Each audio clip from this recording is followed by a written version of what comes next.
Апаңыздын бул дүйнөдөн өткөнүнө канча убакыт болду? 4 жылдан өтүп 5 жылдын жүзү болуп калды. Бирок апасыз ушунча жыл чындыгында аябай оор. Апа менен жашаган инсандар бүгүн чындыгында аябай бактылуу адамдар. Биз канчалаган аят, хадис окуйбуз, энеге болгон урмат сый дейбиз, бирок тирүүсүндө аябай аны баркташ, чындыгында кадыр баркына жетпейт экенбиз. Кайсы темада көбүрөөк сүйлөшчү элеңиз? Сизди эмне деп атачу? Мен кичине кезимден медреседе окуп, үйдө көп ата-энемдин, энемдин астында көп болбогондуктан көп деле сүйлөшө алган эмесмин чындыгында. Мен аябай балам деп кучактап, эркелетип, мен şu enemdi көргөн учурда, же үйгө барган учурда көбүнчө кучактап, эркелеп, бутуна башымды коюп жатып алчу элем. Агаларым, уялсаң болот, чоң эле жигит болуп калдың го дегенде карабастан эркелеп, жакшы сөзүн угуп калайын, мээримин жыттап калайын деп, мына ошо менен эле алек болчу элем.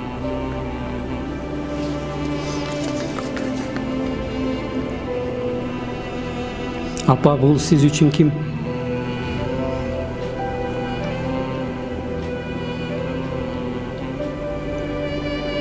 Апа,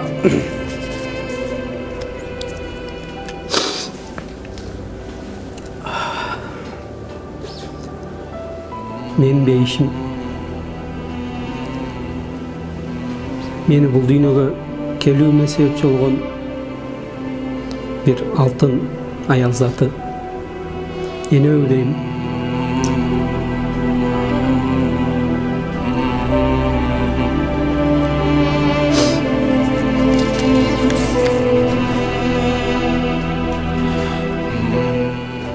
Siz apаңызды сагындыңыз, азыр жаныңызда болсо эмне деп атар элеңиз?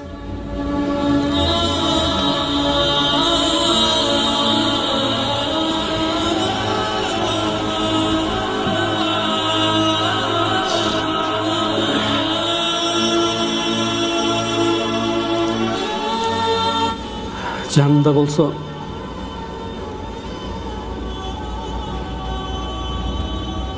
бутуна жыгылар элим.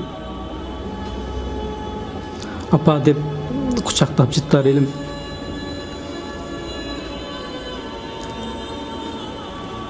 Канчалык сагынбайлы, канчалык эне дебейли, чындыгында тирүүсүндө кадыр баркына жетиш аябай кыйын экен. Энем өлүм төшөгүндө жатат болчу.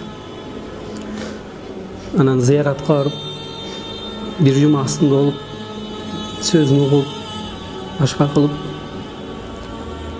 анан өлбөчүдөй эле болуп, шаарга келип, кайра жумуштарын бүтүрүп, кайра келем эне деп энемден уруксат алып, даярданып, сумкаларды алып, үйдөн чыгып баратсам,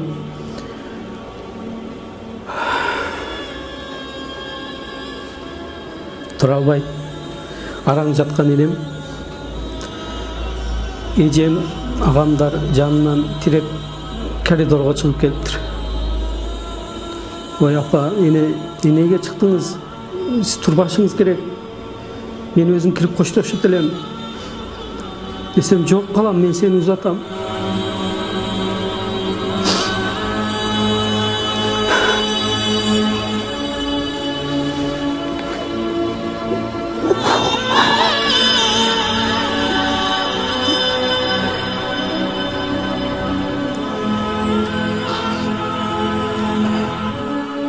Жоқ, мен шықпаңыз.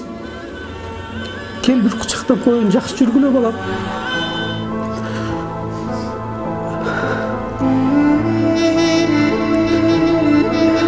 Енем өтіп, мен шарға келгеннен кейін қайра мен жете албай қалдым.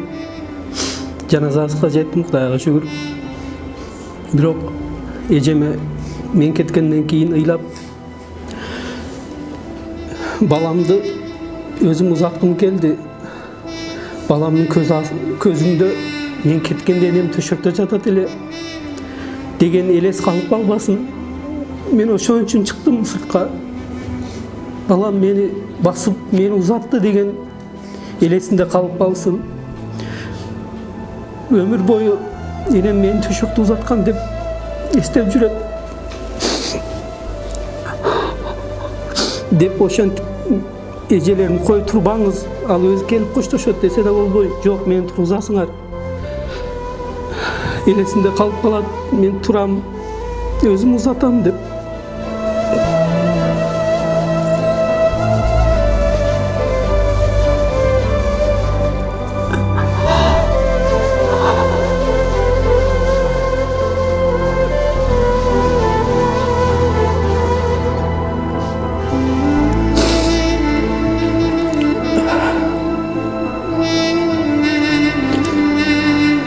Бирок биз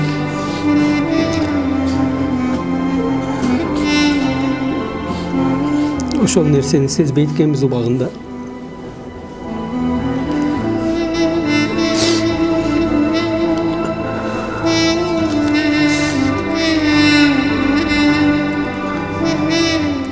Апаңыздын кайсы сөзүн көп эстейсиз? Апам, балам, жакшыга жанаш, жамандан адаш. Сени баланчанын баласы деп айтат. Тарбия көрбөптүр деп айтат. Жакшы болсоң бизге рахмат айтат, жаман болсоң бизге наалат айтат.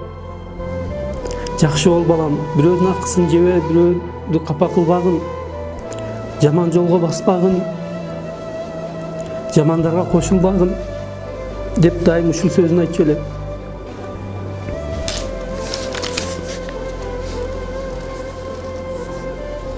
Адатта көп аткара турган жумушу кайсыл эле?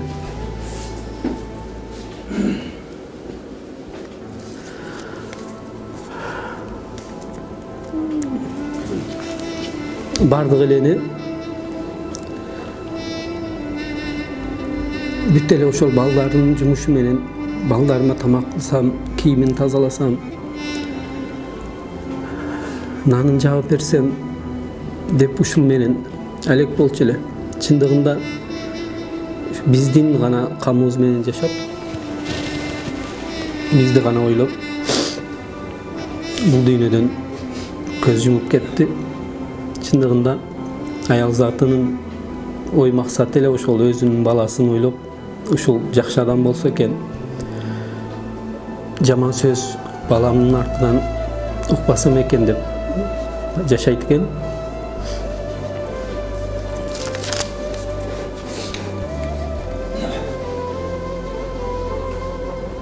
Апаңыздын алдында кандай жумушту аткарам деп, бирок аткара албай өкүнүп калгансыз. Өкүнгөнүм ачылык амалына алып барып келсем деп аябай көп ниет кылчу элем. Тилекке каршы тагдыр, Кудай Тааланын тагдырына моюнсунабыз, ыйман келтиргенбиз.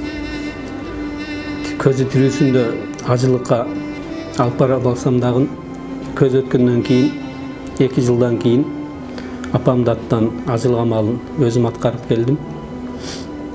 Өкүнөм, өзүм алып бара албаганыма, бирок бир жагдан сүйүнөм, кеч болсо дагы апамдын аттан ажылык кылып келгениме. Апасынын көзү тирүү болгондорго эмне дээр элеңиз?